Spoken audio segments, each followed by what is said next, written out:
జై వీరబ్రహ్మ జై గోవిందమప జై. నేను మీ కృష్ణమాచార్య శ్రీ బ్రహ్మపదం. 2024 సంవత్సరం మే మాసం కుంభరాశి వారి యొక్క రాశిఫలం. శివాయ బ్రహ్మణే నమః. వీరబ్రహ్మేంద్ర స్వామినే నమో నమః. ఒకవైపేమో లగ్నంలోని శని భగవానుడు సంచార స్థితి అంటే ఏలినాటి శని, మరోవైపేమో గోచార పరిస్థితుల్లో కొన్ని గ్రహాల యొక్క కదలికలు, ప్రత్యేకించి ప్రశ్నాశాస్త్రాన్ని అనుసరించి వచ్చినటువంటి ఫలితం.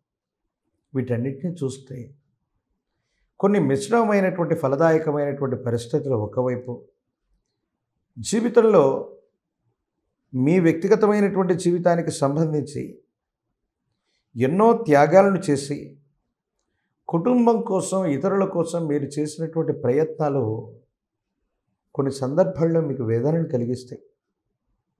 నిద్రాహారాలు మానుకునో, దూర ప్రాంత ప్రయాణాలు చేసో, ఎండనక వాననక సంపాదన చేసి మీ కుటుంబం కోసమో, పిల్లల కోసమో, సహోదర సహోదరి వర్గం కోసమో మీరు కష్టపడితే ఎందుకో తెలియదు వాళ్ళ జీవితంలో కూడా వాళ్ళు సంతోషంగా ఉండకపోగా మీకు కొన్ని సమస్యలను సృష్టిస్తారు.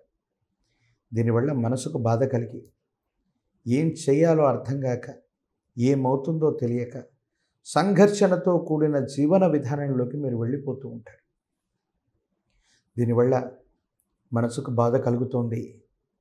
ఏం చేయాలో అర్థం అవ్వదు, ఏమవుతుందో తెలియదు.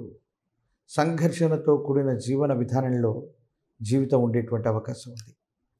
భార్య, భర్త, కుటుంబం, జీవితం ఈ విషయంలో కొంతమంది బయట వ్యక్తుల యొక్క మాటల వల్ల, చేష్టల వల్ల, వాళ్ళ జోక్యం వల్ల ప్రశాంతంగా సజావుగా ఉండేటువంటి జీవితంలో కలతలు మొదలయ్యేటువంటి అవకాశం.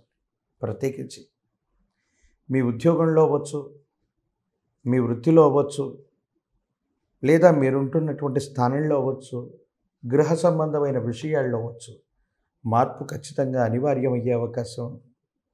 ఏదో రకంగా ఉన్నటువంటి చోటు నుండి వేరే చోటికి వెళ్ళటం, వేరొక ఊరికి వెళ్ళటం, వేరొక దగ్గర స్థిరపడవలసినటువంటి పరిస్థితి రావటం, ఇది ఖచ్చితంగా జరుగుతుంది. ఒకవేళ మార్పు అనివార్యం అయితే కనుక ఖచ్చితంగా ఇది శుభ ఫలితాలను ఇస్తుందన్న విషయాన్ని మీరు గుర్తుంచుకోండి.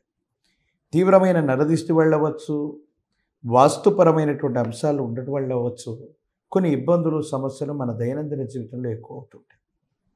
కానీ ఇలాంటి సందర్భాలు కలుగుతూ ఉన్నటువంటి సందర్భంలో ఒకవేళ ఇంటిని, గృహాన్ని మారేటువంటి అవకాశం ఉంటే మాత్రం తప్పనిసరిగా ఈ మార్పు శుభ సంబంధమైనటువంటి విషయాలకి స్వాగతం పలికినట్టుగానే మీరు భావన చేయండి. వృత్తి, ఉద్యోగ సంబంధమైనటువంటి విషయాల్లో కొత్త మార్పుకి మీరు శ్రీకారం చుడతారు. అనుకూలవంతమైనటువంటి ఫలితాలకి ఇది కారణమయ్యేటువంటి అంశంగా ఉంది. దైనందిన జీవితంలో ఒక కొత్త ఉద్యోగాన్ని, కొత్త వృత్తిని, వ్యాపారాన్ని ప్రారంభం చేయటం వల్ల నష్టాల్లో ఉన్నటువంటి పరిస్థితి నుండి లాభాల్లోకి వెళ్ళేటువంటి ఆదాయం, దీనివల్ల కొంత మానసిక సంఘర్షణ నుండి బయటపడతారు. కుటుంబపరమైనటువంటి అంశాలని కూడా చక్కగా మీరు వాటన్నిటిని సమన్వయం చేసుకోగలుగుతారు. మీ గర్భవాసాన జనించిన సంతతి అవ్వచ్చు, వాళ్ళ యొక్క భవిష్యత్తు కోసమో, వాళ్ళ జీవన గమనం కోసమో మీరు చేస్తున్నటువంటి ఆలోచనలన్నీ కూడా అవి సరైనటువంటి ఫలితాన్ని ఇస్తాయి. వాళ్ళకి ఉద్యోగం లభిస్తుంది, కళ్యాణం అవుతుంది, లేదా ఏ బాధ్యతలనైతే మీరు నెరవేర్చుకోవాలనుకుంటున్నారో వాటన్నిటిని తప్పకుండా మీరు వేగవంతంగా పూర్తి చేసేటువంటి అవకాశాలు కనపడుతూ ఉన్నాయి. దైనందిన జీవితంలో కుటుంబపరమైనటువంటి అంశాలు చక్కబెట్టినటువంటి తర్వాత మీ వ్యక్తిగతమైనటువంటి వ్యవహారాల్లో మిత్రుల యొక్క జోక్యం అధికమవుతుంది.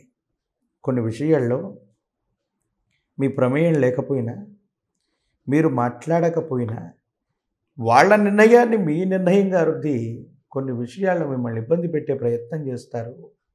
కాబట్టి స్నేహితుల విషయంలో మీ అభిప్రాయాన్ని వ్యక్తీకరించేటువంటి సందర్భంలో, సోషల్ మీడియాలో మాట్లాడుతున్నటువంటి సందర్భంలో, భావ వ్యక్తీకరణ సమయంలో చాలా జాగ్రత్తగా ఉండండి. మీది కాని భావనని వాళ్ళ భావనగా వ్యక్తం చేసి మీ మీద లేనిపోనివి ప్రచారం చేసేటువంటి అవకాశాలు కూడా ఉంటాయి. కాబట్టి భావ వ్యక్తీకరణ విషయంలో మాత్రం జాగ్రత్తగా ఉండటం చెప్పదగినటువంటి సూచన. ప్రత్యేకించి రాజకీయపరమైనటువంటి రంగాల్లో ఉన్నటువంటి వాళ్ళకి యోగదాయకమైనటువంటి ఫలితాలే వస్తాయి. ఏవైనా ఇబ్బందులు, సమస్యలు, ప్రతిబంధకాలు ఉంటే కనుక అవి తొలగిపోయేటువంటి అవకాశం ఉంది. పదవులు లభిస్తాయి, సీట్లు లభిస్తాయి. నిరుద్యోగం లేదా పోటీ పరీక్షల్లో ఉన్నటువంటి వ్యక్తులకి అనుకూలవంతమైనటువంటి స్థితిగతులు, పరీక్షలు రాస్తున్నటువంటి విద్యార్థులకు కూడా యోగదాయకమైనటువంటి ఫలితాలే ఉన్నాయి. వివాహం కానటువంటి వాళ్ళకి కూడా కళ్యాణం అయ్యేటువంటి అవకాశాలు కనబడుతూ ఉన్నాయి. కుంభరాశి జాతకులు గోచారవశాత్తు ఉన్నటువంటి ఫలితాలని, ఏలినాటి శనికి సంబంధించిన స్థితిగతులని, ప్రశ్నాశాస్త్రానికి అనుసరించి వచ్చినటువంటి ఈ ఫలితాల్లో అంటే కొన్ని మిశ్రమమైనటువంటి గడ్డు పరిస్థితులను కూడా సానుకూలవంతం చేసుకోవటానికి గాను శనివారం పూట నియమనిష్టలతో కూడినటువంటి జీవన విధానం చేత లక్ష్మీ వెంకటేశ్వర స్వామి వారిని పూజించటం, స్వామివారికి తులసిమాలను అర్పణ చేసి ఇంటి ప్రాంగణంలో స్వామివారి యొక్క చిత్రపటాన్ని ఉంచి అనునిత్యం కూడా విశేషవంతమైనటువంటి లేదా ప్రతి శనివారం కూడా పాల పొంగలిని నివేదన చేస్తూ 7 శనివారాల పాటు వ్రతంగా ఆచరణ చేస్తే ఎన్నో రకాలైనటువంటి ఇబ్బందులు తొలగిపోతాయి. ఎందుకంటే ఈ కలియుగానికి ప్రత్యక్షమైనటువంటి దైవం వెంకటేశ్వర స్వామి. ఈ కలిమాయా శక్తులు, శని సంబంధమైనటువంటి ప్రభావాలు, నరఘోష, నరదిష్టి లాంటి ఇబ్బందులు, వీటన్నిటి నుండి బయటపడగలిగినటువంటి ఏకైక మార్గం ఆ శ్రీనివాసుడు వెంకటేశ్వరుడి పాదపద్మముని ఆశ్రయించడమే. 7 శనివారాల పాటు గనక శనివార వ్రతాన్ని గనక ఆచరణ చేసిన, ఈ మే మాసంలో ఆ వ్రతాన్ని మొదలుపెట్టిన రాబోయేటువంటి రోజుల్లో ఇబ్బందికరమైనటువంటి పరిస్థితులు తగ్గటమే కాదు, దైనందిన జీవితంలో తప్పకుండా యోగదాయకమైనటువంటి పరిస్థితుల్ని పొందగలుగుతారు. ఇబ్బందులు, సమస్యలు, ప్రతిబంధకాలు తొలగిపోయేటువంటి అవకాశం తప్పనిసరిగా కనపడుతుంది. మరిన్ని వీడియోలు చూడటానికి గాను మన ఛానల్ని లైక్ చేయండి, షేర్ చేయండి, తప్పకుండా సబ్స్క్రైబ్ చేయండి.